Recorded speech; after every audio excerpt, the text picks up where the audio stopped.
तो आज मैं आपको एक अनोखी रहस्यमय कहानी सुनाऊंगा। अगर आप चैनल पर नए हैं तो अभी सब्सक्राइब कर ले तथा कहानी पूरा देखें। अंत में एक अनोखा रहस्य छुपा है। धन्यवाद। तो सुनिए। बहुत समय पहले की बात है। हिमालय की तलहटी में मृत्तिका नाम का एक गांव था। इस गांव की एक अनोखी विशेषता थी। यहाँ की मिट्टी में कोई सुगंध नहीं थी और न ही यहाँ कोई फूल खिलता था। गांव के लोग कुम्हार थे, लेकिन उनके बनाए बर्तनों में वह जीवंतता नहीं थी जो अन्य स्थानों पर पाई जाती थी। इसी गांव में आर्यन नाम का एक बालक रहता था। आर्यन के हाथ बचपन से ही कुछ कमजोर थे, जिसके कारण वह भारी चाक नहीं चला पाता था। गांव के अन्य बच्चे उसका मजाक उड़ाते थे। वह एक व्यर्थ कुम्हार है। आर्यन दुखी होकर गांव के किनारे एक सूखी हुई नदी के तट पर बैठ जाता और गीली मिट्टी से छोटी छोटी आकृतियां बनाता। आर्यन का एक ही सपना था। वह महादेव के लिए एक ऐसा गंधलिंग, सुगंधित शिवलिंग बनाना चाहता था जिसकी खुशबू से पूरा गांव महक उठे। उसने जंगल जंगल भटक कर कई जड़ी बूटियां खोजी, पर मिट्टी की वह अजीब सी गंधहीनता खत्म नहीं होती थी। एक रात गांव में एक बूढ़ा सन्यासी आया। उसने आर्यन को दुखी देखकर पूछा, पुत्र, तुम मिट्टी में सुगंध क्यों खोज रहे हो? सुगंध तो वायु का गुण है। आर्यन ने कहा, महाराज, महादेव तो पृथ्वी के कण कण में हैं। यदि उनकी मिट्टी में गंध नहीं तो भक्त का जीवन नीरस रहेगा। सन्यासी मुस्कुराए और बोले, मिट्टी को सुगंधित करने के लिए तुम्हें उसमें कोई फूल नहीं मिलाना है, बल्कि अपनी तपस्या का पसीना और करुणा का जल मिलाना होगा। आर्यन ने सन्यासी की बात मान ली। उसने एक मिट्टी का पिंड लिया और उस पर महादेव की आकृति उकेरनी शुरू की। वह दिन भर कड़ी धूप में मिट्टी को गूंथता और रात को उसे अपने आंसुओं से सींचता। वह अपने कमजोर हाथों से पत्थर जैसे सख्त मिट्टी के ढेलों को महीन चूर्ण में बदल देता। महीनों तक वह केवल एक ही धुन में लगा रहा, शिव ही भूमि है, शिव ही सुगंध है। अंतिम दिन जब शिवलिंग बनकर तैयार हुआ तो वह बिल्कुल साधारण और मटमैला दिख रहा था। गांव वाले उसे देखने आए और हंसने लगे, इसमें तो कोई चमक नहीं है आर्यन, और न ही कोई खुशबू। तभी अचानक आसमान में बादल घिरे और पहली बारिश की कुछ बूंदें उस मिट्टी के शिवलिंग पर पड़ी। जैसे ही वर्षा की बूंदें उस शिवलिंग से टकरा आई, मिट्टी से एक ऐसी दिव्य और अलौकिक सुगंध निकली जो आज तक पृथ्वी पर किसी ने नहीं सूंघी थी। वह खुशबू इतनी शक्तिशाली थी कि गांव के सूखे हुए पेड़ों पर अचानक फूल खिलने लगे और बीमार पशुओं में ऊर्जा भर गई। साक्षात गंधेश्वर महादेव प्रकट हुए। उनके शरीर से मिट्टी की वही सौंधी और पवित्र महक आ रही थी। महादेव ने कहा, ग्रेटर देन आर्यन, संसार सुंदर वस्तुओं में मुझे खोजता है, पर मैं उस तप में हूँ जो साधारण मिट्टी को भी दिव्य बना दे।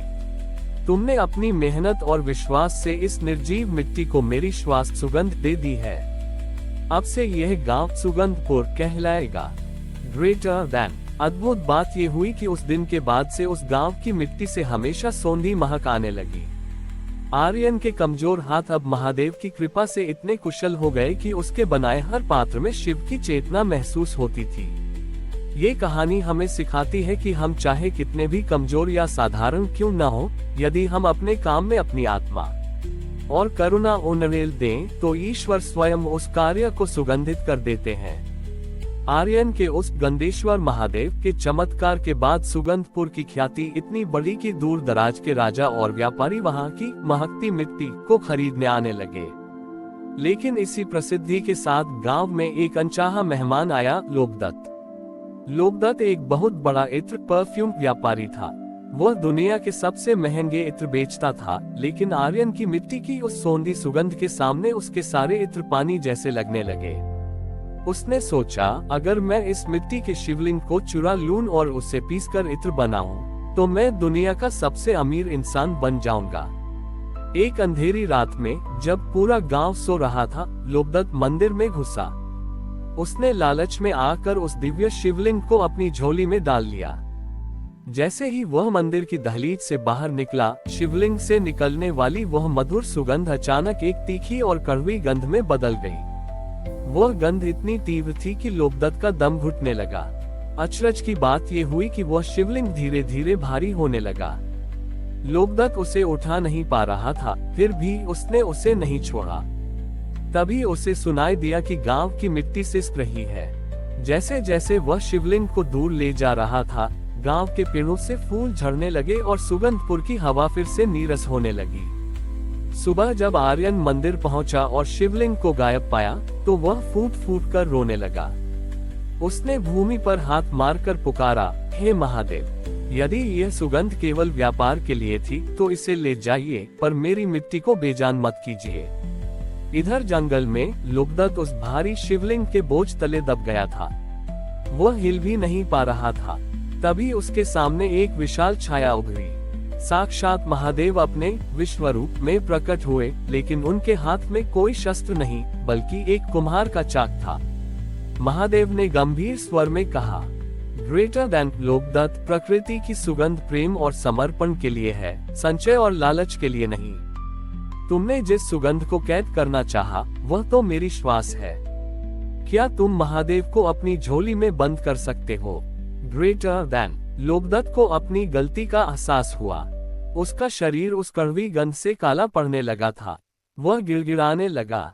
महादेव ने कहा, यदि जीवन में सुगंध चाहिए तो उसे बांटना सीखो, चुराना नहीं। तभी आर्यन वहां दौड़ता हुआ पहुंचा। उसने देखा कि लोकदत्त संकट में है। आर्यन ने अपना क्रोध त्याग कर लोकदत्त को पानी पिलाया और शिवलिंग को स्पर्श किया। आर्यन के छूते ही वह कड़वी गंध फिर से उसी सोंधी सुगंध में बदल गई।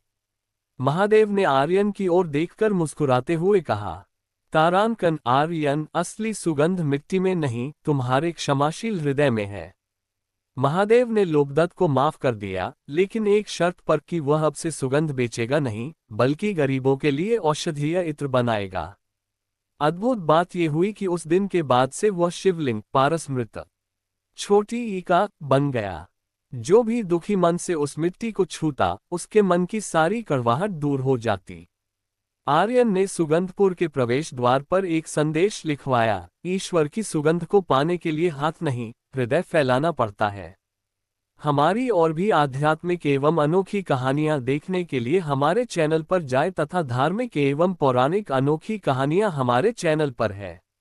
कृपया जाके देखें तथा हमारे चैनल को सब्सक्राइब करके रखें और वीडियो लाइक जरूर करें। धन्यवाद।